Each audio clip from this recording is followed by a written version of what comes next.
सम्पूर्णमा नमो नमः। ओम। हामीहरू प्रातःकालमा उठेर जब हामी योग साधना गर्दछौँ, त्यो योग साधनाको बाटो, सही बाटो कसरी जाने होला भन्ने सन्दर्भमा आज मैले केही भन्ने एउटा सानो जमर्को गरेको छु।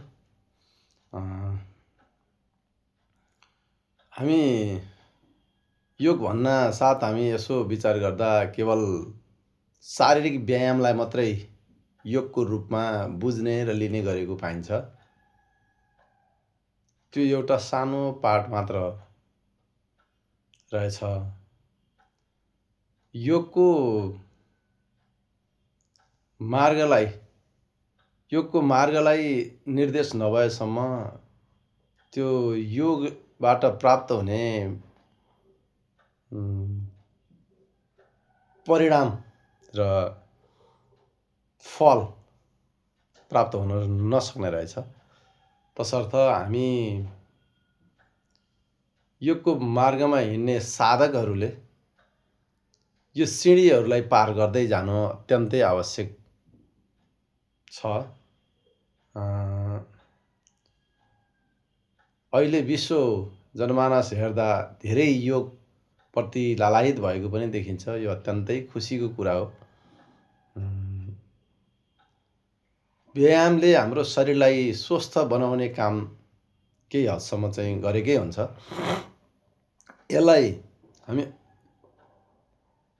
अष्टाङ्ग योगको माध्यमबाट जब हामी योग साधनामा जोडिन्छौँ, तब यसको चाहिँ वास्तविक यसलेबाट प्राप्त हुने कुरामा हामी पुग्न सकिन्छ भनेर हाम्रा ऋषि मुनिहरूले यो कुरा बताउनु भएको छ।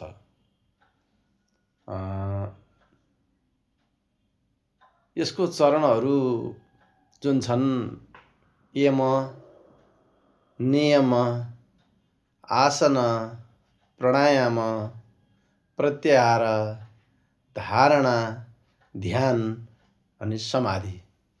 त्यो समाधिसम्म पुग्ने बाटो हो यो योग भनेको। जब हामी यम नियम जस्ता बाह्य चाहिँ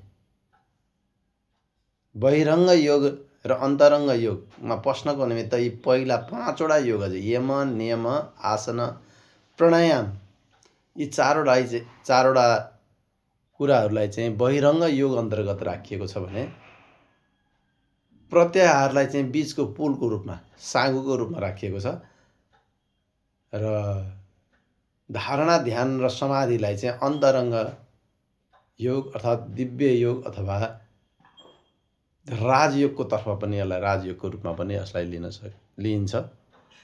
यसरी यो मार्ग पहिला नबुझिकन हामी केवल एउटा चाहिँ शरीरलाई मात्रै उफारेर हामी योग गऱ्यौँ भनेर चाहिँ हामी भन्दा रहेछौँ।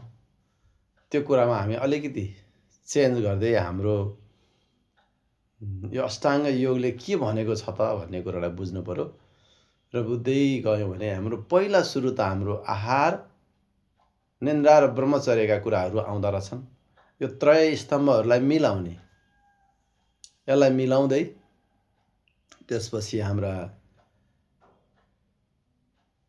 बाह्य यो षट्कर्म मार्फत हाम्रा शरीरका भएका मोटा मलहरूलाई चाहिँ बाहिर निकालेर अनि त्यसपछि मात्र हामी योग साधनामा, हामी अभ्यासमा जोडिँदै गयौँ भने हामीले प्राप्त गर्नुपर्ने त्यो उपलब्धिहरू प्राप्त हुँदै जान्छ भन्ने कुराहरू हाम्रो पातञ्जल योग दर्शनमा लेखिएको छ। जुन पतञ्जलि ऋषिबाट प्रतिपादित योग दर्शन हो, पातञ्जल योग दर्शन, यसैमा यी सबै कुराहरू लेखिएको छ। र यति गरिसकेपछि यो चरणमा जब हामी लाग्छौँ अनि मात्र हाम्रो चित्तका वृत्तिहरू निरोध हुन जान्छ र हामी बल्ल उही परमात्मा स्वरूपमा चाहिँ हामी पुग्न सक्षम हुन्छौँ। र भन्दै मैले आज यो थोरै केही योगका बारेमा भन्ने एउटा जमर्को गरेँ।